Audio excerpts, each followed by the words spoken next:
ఏడ కలిసింది BJP BRS? అట్లాంటి ఒక కవితను అరెస్ట్ చేయకపోతే బీజేపీ బీఆర్ఎస్ కలిసి ఉంటుందని వీళ్ళు పైన మెడిజ్ఞానంతో మాట్లాడుతారు కదా. నేను అడుగుతున్నా, అదే ఈడీ సోనియా గాంధీని కూడా పిలిచింది కదా, అదే ఈడీ రాహుల్ గాంధీని కూడా పిలిచింది కదా. మరి సోనియా గాంధీని అరెస్ట్ చేసిందా ఈడీ? చేయలేదు కదా, విచారణ చేసి పంపించింది కదా.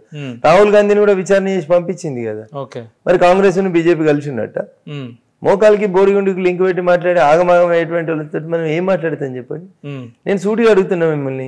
వాళ్ళు బయట మీడియా ముందుకు వచ్చి వాళ్ళు మాట్లాడిన మాటలు నేను చూసిన ఏంటంటే, కవితను అరెస్ట్ చేయలేదు కాబట్టి బీజేపీ బీఆర్ఎస్ ఒకటే అని చెప్తున్నారు. ఇదే చెప్తారు కదా. మరి సోనియా గాంధీని పిలిచింది కదా, వాళ్ళకి ఏమైనా తెలవాలి కదా. అసలు సోనియా గాంధీని ఈడీ విలువ లేదా? రాహుల్ గాంధీ గారిని విలువ లేదా? ప్రియాంక భర్త రాబర్ట్ వాద్రాని విలువ లేదా? మరి వీళ్ళందరినీ అరెస్ట్ చేయలేదు కదా ఈడీ. వీళ్ళందరినీ అరెస్ట్ చేయలేదంటే కాంగ్రెస్ బీజేపీ శిక్ష పడ్డం వేరు కదా. శిక్ష పడ్డదా? ఎందుకు చర్యలు తీసుకోలేదు? అర్థం లేని మాటలు మాట్లాడతారు ఏందన్నా మీరు కూడా. సోనియా గాంధీ మీద ఆరోపణలు వచ్చినాయి, పిలిచినారు. కవిత మీద ఆరోపణలు వచ్చినాయి, పిలిచినారు. ఈమె కోర్టుకోయింది, వాళ్ళు కూడా కోర్టుకోరు, బెయిల్ తెచ్చుకున్నారు. దానికి ఎవరేం చేస్తారు? సోనియా గాంధీ బెయిల్ తెచ్చుకోలేదా? రాహుల్ గాంధీ బెయిల్ తెచ్చుకోలేదా? హైకోర్టుకు పోయి బెయిల్ తెచ్చుకోలేదా? ఆ కేసుకి ఈ కేసుకి ఎందుకు కనబడతలేదు మీకు? సారూప్యత ఎందుకు కనబడతలేదు? మెసేజ్ బాగా తిరుగుతుంది ఇప్పుడు తెలంగాణ రాష్ట్రంలో, అందుకే అడుగుతున్నా మిమ్మల్ని. మీరు అడగడానికి నేను తప్పు పడతలేను, కానీ వాళ్ళ ఆలోచన విధానం ఏందనేది నేను మిమ్మల్ని అడుగుతున్నా. కనీసం మీరన్నా అర్థం చేసుకుంటే వాళ్ళకన్నా అర్థమవుతుందని ఆశ. సోనియా గాంధీని ఈడీ పిలిచిందా, పిలవలేదా? సోనియా గాంధీ మీద కేసు అయిందా, కాలేదా? కవిత మీద కూడా అయింది, సోనియా గాంధీ మీద కూడా అయింది. సోనియా గాంధీ గారిని పిలిచిండ్రు, ఈడీ అరెస్ట్ చేసిందా? చేయలేదు. కవితను కూడా పిలిచింది, కవితను కూడా ఈడీ అరెస్ట్ చేయలేదు. ఇప్పుడు ఈ బయటకు వస్తున్న వాళ్ళు ఏం చెప్తున్నారు? కవితను అరెస్ట్ చేయాలి. నీ వ్యక్తిగత కోపం కొద్దీ నేను పనిచేయలేను కదా, ఈడీ పనిచేయదు కదా. సాక్ష్యాలు ఆధారాలను బట్టి ఈడీ మిమ్మల్ని అయినా, నన్నైనా, కవితనైనా, సోనియా గాంధీ గారినైనా, ప్రియాంక గాంధీ గారిని అంత విచారించారు. సోనియా గాంధీ గారిని విచారించారు, కవితను కూడా విచారించారు. రేపు సాక్ష్యాల ఆధారాలు దొరికితే కవితను అరెస్ట్ చేస్తారు, అరెస్ట్ చేస్తారు. సరే, మీరు మాకు అందరికి తెలుసు మీరు మంచి వాక్చాతుర్యం కలిగిన వాస్తవం చెప్పిన నేను చెప్పిన దాంట్లో అబద్ధం ఏముంది? లేదు. సోనియా గాంధీ పిలవలేదా? రైట్ అన్న. ఇది దీన్ని పక్కన పెడితే ఇంకొక ఉదాహరణ ఏంటంటే, కేంద్రం నుంచి కేంద్ర నాయకత్వం వచ్చిన తెలంగాణలో వచ్చిన ప్రతిసారి సభలు పెడుతూ కాళేశ్వరంలో 1,00,000 కోట్ల అవినీతి జరిగింది, 1,00,000 కోట్ల అవినీతి జరిగింది అంటున్నారు. మరి కేంద్రంలో అధికారంలో ఉంది బీజేపీ కదా, మరి దాని వరకు ఇప్పటివరకు ఎందుకు విచారణకు ఆదేశిస్తలేదు? సో ఎఫ్ఐఆర్ చేయాల్సింది ఎవరు? సిబిఐ విచారణ చేయాలంటే ఈ దేశంలో 3 పద్ధతులు ఉంటాయి. ఒకటి, రాష్ట్ర ముఖ్యమంత్రి ఉత్తరం రాయాలి, లేదా ఎవరైనా కోర్టుకు పోతే కోర్టు ఆదేశించాలి, లేదా హైకోర్టుకు పోయి ఆదేశాలు తెచ్చుకోవాలి, లేదా సుప్రీంకోర్టుకు పోయి ఆదేశాలు తెచ్చుకోవాలి. జగన్మోహన్ రెడ్డి గారి మీద విచారణ చేసింది అప్పుడున్న కాంగ్రెస్ ప్రభుత్వం. జగన్మోహన్ రెడ్డి మీద డైరెక్ట్ సిబిఐని పంపించిందా? డైరెక్ట్ సిబిఐని పంపించలేదు. శంకర్రావు గారు అనేటువంటి ఒక మాజీ మంత్రి పోయి హైకోర్టులో ఒక దరఖాస్తు చేస్తే అప్పుడు ఆ కోర్టు సిబిఐని విచారణ చేయమని చెప్పింది.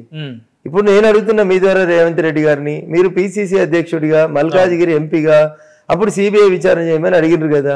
ఇప్పుడు మీరే ముఖ్యమంత్రి కదా, మీరు ఒక ఉత్తరం రాయండ్రి, లేదా అప్పుడు రాసిన ఉత్తరం మీద మళ్ళా సంతకం పెట్టి ముఖ్యమంత్రి తెలంగాణ అని రాసి పంపుండ్రి, ఒక్క అక్షరం కూడా మార్చకుండ్రి. అప్పుడు సిబిఐ వస్తుంది, విచారణ జరుగుతుంది. సో కాళేశ్వరంలో అవినీతి జరగలేదు రావాలంటే రాష్ట్ర ప్రభుత్వం అనుమతి ఉండాల్సిందేనా? రాష్ట్ర ప్రభుత్వం అనుమతి కాదు. సిబిఐ విచారణ జరపాలంటే 3 రకాల ప్రొసీజర్స్ ఉంటాయని చెప్పిన నేను. రాష్ట్ర ముఖ్యమంత్రి గారు ఆదేశించకుండా, హైకోర్టులు సుప్రీంకోర్టులు ఆదేశించకుండా, రాష్ట్ర ముఖ్యమంత్రి గారు కేంద్ర హోంమంత్రిని అడగకుండా అది మామూలుగా పోలీస్ స్టేషన్లకు ఎఫ్ఐఆర్ ఇచ్చినట్టు ఇచ్చి సిబిఐ నమ్మంటే రానివ్వరు. ఇక తెలియాలి ఫస్ట్, సిబిఐ అనేది ఒక ప్రత్యేక చట్టం కింద పనిచేస్తుంది. తెలంగాణ ప్రభుత్వం సిబిఐని మా రాష్ట్రంలోకి రావద్దని నిబంధనలు పెట్టింది. మరి ఈయన ముఖ్యమంత్రి అయింది కదా రేవంత్ రెడ్డి గారు, ఆ నిబంధన ఎత్తేయాలి కదా, కేబినెట్ లో తీర్మానం చేయాలి కదా, చేయలేదు కదా. చేయలేదు కాబట్టి ఇట్లా తొందరపడి ఆ పక్క రాష్ట్రంలో ఒక ఆయన చేసిండు, ఆయన పోయిండు, ఈ రాష్ట్రంలో ఈయన చేసిండు, ఈయన పోయిండు, అట్లా చేసిన రాష్ట్రాలన్నీ పోతున్నాయి అట్లా. అంటే రేవంత్ రెడ్డి గారు కూడా పోతారంట. రేవంత్ రెడ్డి గారు చేయలేదు, అది చంద్రశేఖరరావు గారు ముఖ్యమంత్రి ఉన్నప్పుడు చేసిండు. దాన్ని ఎత్తాల్సిన బాధ్యత రేవంత్ రెడ్డి గారి మీద ఉందనేది నేను మీ ద్వారా చెప్తాను. ఇప్పుడు రీసెంట్ గా కాంగ్రెస్ వాళ్ళు చెలో మేడిగడ్డ ప్రోగ్రామ్ తీసుకొని వాళ్ళు కేసీఆర్ వైఫల్యాలను చూపించడానికి వెళ్ళారు కదా, మరి ప్రతిపక్ష పార్టీగా మీరు ఎందుకు వెళ్ళలేదన్నా? మేము అంతకుముందే పోయేసినాం కదా, మేము అంతకుముందే పోయేసినాం. రేవంత్ రెడ్డి గారు పిలిస్తే మేము పోయేది ఏంది? కేంద్ర మంత్రి కిషన్ రెడ్డి గారి నాయకత్వంలో నేను కూడా పోయినా టీంలో అప్పుడు ఎమ్మెల్యేగా. ఇన్సిడెంట్ జరిగిన 2 రోజులకి అక్టోబర్ 22 అనుకుంటా, ఇఫ్ ఐఎమ్ నాట్ రాంగ్, అప్పుడే పోయేసినాం.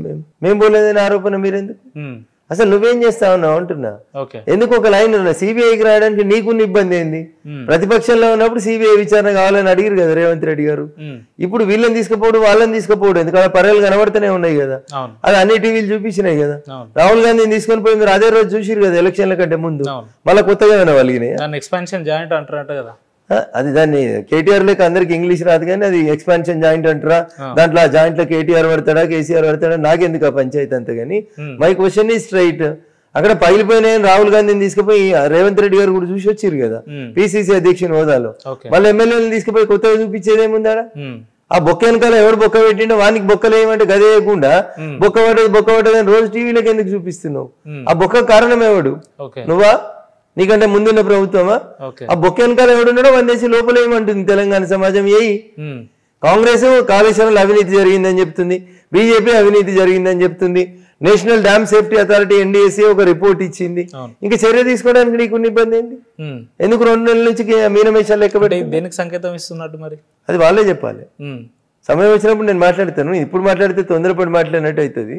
ప్రజలు అర్థం చేసుకుంటారు కదా. కాంగ్రెస్ కొంత సమయం ఇస్తుర్రా మీరు అంతగా? నేనేమంటున్నాను, కొంచెం చదువుకున్న వ్యక్తిగా మనం మాట్లాడేటప్పుడు కొన్ని పద్ధతులు పాటించాల్సి ఉంటుంది. నిన్ననే అధికారంలోకి వస్తే ఇవాళ ఏం చేసినాం అంటే ఎట్లయితుంది?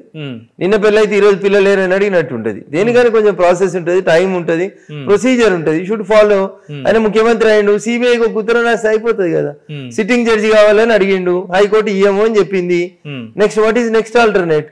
రిటైర్డ్ జడ్జి చేస్తే 6 నెలలు ఏడాది పోతుంది. అంటే నువ్వేం చేయదలుచుకున్నావు? టైం పాస్ చేయదలుచుకున్నావా? జడ్జి గారు నివేదిక ఇచ్చినాక కూడా మళ్ళీ పోలీసు వాళ్ళే కదా కేసు చేయాల్సింది. ఏసీబీఓ, సిబిఐఓ, సిఐడిఓ ఎవరో ఒకరు చేయాలి కదా. అదేదో ఇప్పుడే మొదలు పెట్టమని అడుగుతున్నాం. అది అయ్యేదాకా మీరు పోరాడుతూనే ఉంటారా బీజేపీ వాళ్ళు? తప్పకుండా. ఇందాక మనం మాట్లాడుతుంటే మ్యాటర్ డైవర్ట్ అయింది. వెళ్ళిపోయిన నాయకులంతా అవగాహన లేకుండా కవితను అరెస్ట్ చేయలేదు అన్నారు. సరే ఇదంతా కాదన్నా, మీ అవగాహన పరిధిలో ఉన్న అంశాలన్నీ చెప్పండి. తెలంగాణలో బీజేపీని విస్మరించకపోవడానికి కారణం ఏమై ఉంటదన్న? ప్రజలు బీజేపీని విశ్వసించాలని చెప్పట్లేదు నేను. ప్రజలు బీజేపీని విశ్వసించారు కాబట్టి, బీజేపీ వాళ్ళు చెప్పిన మాటలు నమ్మిరు కాబట్టి చంద్రశేఖరరావు దించారు తప్ప అక్కడ కాంగ్రెస్ ఏదో పోరాటాలు మీలాంటి వాళ్ళు అంతా కలిసి నిద్ర లేచేసరికి అబద్ధం ఏదో చేసింది. చేస్తున్నాం. ఇప్పుడు మేము పోరాటాన్ని వదిలిపోయినామా? ప్రయత్నం చేసినాం కాబట్టి 7% వెళ్ళి 15% వచ్చినాం. ఒక సీట్కి వెళ్ళి 2 సీట్లు అయినాం, 3 అయినాం, మళ్ళీ ఇప్పుడు 8కి వచ్చినాం. భవిష్యత్తులో పోరాటం slow and steady wins the race. ఈ రోజు కాకపోతే రేపే గెలుస్తాం. ఓడిపోయారు అనే ఒక బాధ నుంచి మేము 8 గెలిచినాం అని చెప్పి సంబరపడుతున్నారా రఘునందన్ రావు గారు? నేనేమంటాను, ప్రతి దానికి అట్లా కోడిగుడ్డు మీద ఈకలు వీకినట్టు మాట్లాడితే ఏం చేయలేము. అట్లా నేను ఓడిపోయినాను, ఐ అడ్మిట్ ఇట్. ప్రజా తీర్పుని నేను గౌరవిస్తాను. అది ఇప్పుడు ఐ కెనాట్ రెక్టిఫై ఇట్. నేను దాన్ని సరిదిద్దలేను. దాన్ని సరిదిద్దుకోవాల్సింది ప్రజలు, ఆలోచించాల్సింది ప్రజలు. నేను మీకు చెప్పిన ప్రజలు ఏమనుకుంటారు అంటే ఒకసారి పోతే తెలుస్తుంది. ఆడ నాకంటూ నేను ముందున్న రామలింగారెడ్డి, నన్ను, తర్వాత ఇప్పుడు కొత్త ప్రభాకర్ రెడ్డిని చూస్తారు కదా, ఏమనుకుంటారో ఒకసారి మీరే పోండి అంటున్నా. నేను చెప్తే నాది నేను గొప్ప చెప్పుకున్నట్టు ఉంటది కదా. అందుకని మీరే పోయి అడుగుండ్రి, ప్రజలు చెప్తారు కదా ఏం జరుగుతుంది దుబాకులు అంటే చెప్తారు. రైట్ అన్న, నిన్ననే నేను ఒక పేపర్ స్టేట్మెంట్ చూసిన. మల్లారెడ్డి గారు మాట్లాడుతూ రాబోయే రోజుల్లో ఎంపీ ఎలక్షన్ లో బీజేపీ బీఆర్ఎస్ 2 కూడా ఒకటే, ఎవరికి ఓటు వేసినా కూడా మేము కలిసి పొత్తుగా వెళ్తామని చెప్పి వాళ్ళు స్టేట్మెంట్ చూసినాం మనం. నేను మల్లారెడ్డి గారు అంతా చదువుకోలేదు. మల్లారెడ్డి గారు లెక్క నేను పాలమ్మి పూలమ్మి ఇడికి రాలేదు. వారికి ఉన్నంత రాజకీయ అవగాహన నాకు లేదు. ఆయన వారి పార్టీ గురించి మాట్లాడుకుంటే బాగుంటది. బీజేపీతో మాకు పొత్తుంటది. ఎవరు చెప్పారు బీజేపీతో పొత్తుంటది అని చెప్పాల్సింది ఎవరు? నడ్డా గారు చెప్పాలి. బీజేపీతో పొత్తుంటది అని చెప్పాల్సింది ఎవరు? కిషన్ రెడ్డి గారు చెప్పాలి. పొత్తు పెట్టుకుంటున్నామని చెప్పాల్సింది ఎవరు? టీఆర్ఎస్ పార్టీ ప్రెసిడెంట్ ఎవరు? బీఆర్ఎస్ ప్రెసిడెంట్ ఎవరు? ఆయన మాట్లాడాలి. ఈయన ఎవరు మధ్యలో? ఈయన మాటకి సాంక్టిటీ ఏముంటుంది చెప్పండి? కరివేపకులా అంటాడు, అంతే కూరలో కరివేపకులా అంటాడు మల్లారెడ్డి. ముఖ్యమైన నాయకులు కదా, ఎవరు చెప్పారు? ఆయన రేపు కాంగ్రెస్ లోకి పోయేందుకు తయారున్నాయని పట్టుకుని నువ్వు బీఆర్ఎస్ లో ముఖ్య నాయకుడు అని చెప్తావు. ఇంట్లో 2 ఎమ్మెల్యేలు ఉంటే ఆయనకు బీఆర్ఎస్ సరిపోతలేదు. ఎప్పుడు పోయి రేవంత్ రెడ్డి వెళ్తాడా, ఎప్పుడు పోయి మంత్రి అయిదామని ఆయన ఆలింగనం చేసుకునేందుకు సిద్ధంగా ఉంటే ఆయన బీఆర్ఎస్ లో ముఖ్య నాయకుడు అని మీరు చెప్తే నేనేం చెప్పాలి మీకు? ఆయన మొదటిసారి గెలిచింది తెలుగుదేశం, రెండోసారి గెలిచింది బీఆర్ఎస్. ఇప్పుడు పొరపాటున బీఆర్ఎస్ లో ఉన్నాయని బాధపడుతుండే ఆయన. రేవంత్ రెడ్డి రమ్మంటే రేపే పోతాడు. మామాలుడు 2 పోయి జాయిన్ అవుతారు. గన్నే ఉంటది. మామాలుడు 2 ఉండగా మళ్ళీ కొడుకు ఇంకా ఎంపీ కావాలన్నట. ఇది ఆశ అంటారా, అత్యాశ అంటారా, దురాశ అంటారా? ప్రజలు ఒకసారి ఆలోచించుకోవాలి. ఇసంటి వాళ్ళని మనం అసెంబ్లీలకు పార్లమెంట్లకు పంపిస్తే ఏమైతే ఆలోచించాలి. దుబ్బాక ఎమ్మెల్యేగా పనిచేసినప్పుడు మీ పనితీరు విధానాన్ని రాష్ట్ర ప్రజలంతా కూడా గమనించడం, అందులో no doubt at all. But కాకపోతే మెదక్ ఎంపీగా పోటీ చేద్దామని మీరు వెళ్తున్నారు కాబట్టి మీ పార్లమెంట్ పరిధిలో ఉన్న సెగ్మెంట్లలో మీకున్న అవగాహన ఏంటంటే ఏం చెప్తారా? నాకంటే ఎక్కువ మెదక్ గురించి ఎవరికి తెలుసు చెప్పు. ఎవరు వస్తారు దాని చర్చకి? అసలు మెదక్ గురించి ఏం తెలుసు అనేది చెప్పు, నేను చెప్తా. నేను ఒక్కొక్క నియోజకవర్గం మీద 1 గంట చెప్పగలుగుతా. నేను మెదక్ పార్లమెంట్ లో ఉన్న 7 నియోజకవర్గాలలో రఘునందన్ రావు పుట్టింది పెరిగింది దుబ్బాకలో, డిగ్రీ దాకా చదువుకున్నది సిద్దిపేటలో, 28 ఏళ్ళు పటాన్చెరులో ఇల్లు కట్టుకొని సొంత ఇల్లు కట్టుకొని పటాన్చెరులో ఉన్నా, 30 ఏళ్ళు సంగారెడ్డి కోర్టులో ప్రాక్టీస్ చేసిన. నాకంటే ఎక్కువ నియోజకవర్గాల మీద మీకేం తెలుసు? నర్సాపూర్ ఏడు ఉంటుందో తెలియదు, మెదక్ ఏడు ఉంటుందో తెలియదు, హైదరాబాద్ ఏసీ రూమ్ లో కూర్చొని పార్లమెంట్ల మీద మేము ఏదో చేస్తున్నాం అనేటోళ్ళతో ఎట్లా అవుతుంది? నాకంటే ఎక్కువ ఏం తెలుసు మీకు అంటున్నా. జిల్లా పార్టీ ప్రెసిడెంట్ గా 10 సంవత్సరాలు ఊరు తిరిగి జెండా గదే కట్టినోని నేను. పటాన్చెరులో మంచినీళ్ళ సమస్య ఉందనేది సుప్రీంకోర్టుకు ఉత్తరాలు రాసి కొట్లాడింది మేము. అక్కడ ఉన్నటువంటి నక్కబాగు చచ్చిపోయిందని నాటి సుప్రీంకోర్టు జడ్జి తోటి చెప్పించి జడ్జిమెంట్ రాపించేలాగా జస్టిస్ సుదర్శన్ రెడ్డి గారి ముందు ఆర్గ్యుమెంట్స్ నడిపించింది మేము. స్థానికులకు ఎంప్లాయ్మెంట్ వస్తలేదని కొట్లాడుతుంది మేము. బీర్ కంపెనీలకు మంచినీళ్ళు వస్తున్నాయి కానీ సంగారెడ్డి వాళ్ళకి సదాశివపేటకి మంచినీళ్ళు సింగూరు నీళ్ళు వస్తలేవని అడిగింది రఘునందన్. నిజాం షుగర్ ఫ్యాక్టరీ మెదక్లో మూతపడే తెరిపిమని అడిగింది మేము. నర్సాపూర్ అడుగు అంతరించిపోతుంది, చుట్టూ కెమికల్ కంపెనీలు వస్తున్నాయి చూడు అని చెప్తుంది మేము. బొల్లారంలో నార్త్ ఇండియన్ సంఖ్య పెరిగిపోతా ఉంది, వాళ్ళకి కావాల్సినటువంటి మౌలిక వసతులు లేవు, పెంచండి అని బొల్లారం మున్సిపాలిటీని అడుగుతా ఉన్నాం.